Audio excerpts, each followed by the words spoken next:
দে, না হলে ধ্বংস হয়ে যাবি তোরা সব। গুরুজি, আমার মায়ের কি হয়েছে? আমার মা এমন হয়ে গেল কেন? হাল্ক, তোর মায়ের ওপর শেওড়া গাছের ডাইনি ভর করেছে।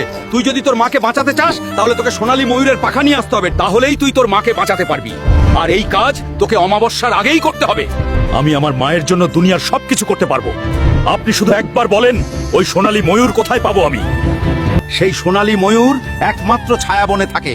তোকে সেখানে গিয়ে সেই ময়ূরের পালক নিয়ে আসতে হবে। তুই পারবি তো হাল্ক?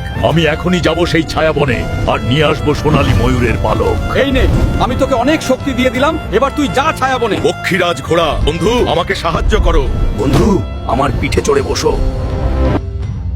ওই দেখো বন্ধু, তোমার সেই ছায়াবন।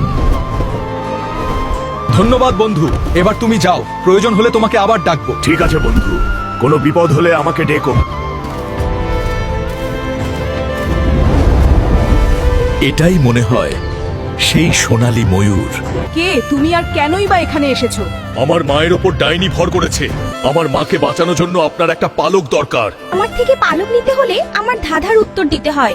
যদি সঠিক উত্তর দিতে পারো তাহলেই তোমাকে আমি পালক দেব। ঠিক আছে, আপনি প্রশ্ন করুন।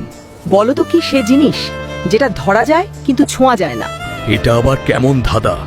আমার তো কিছু মাথায় আসতেছে না। হে খোদা, সাহায্য করো। বন্ধুরা, আমি তো ধাঁধাটা পারতেছি না। তোমরা যদি পেরে থাকো তাহলে ভিডিওতে লাইক করে চ্যানেলটিকে সাবস্ক্রাইব করে কমেন্টে জানাও।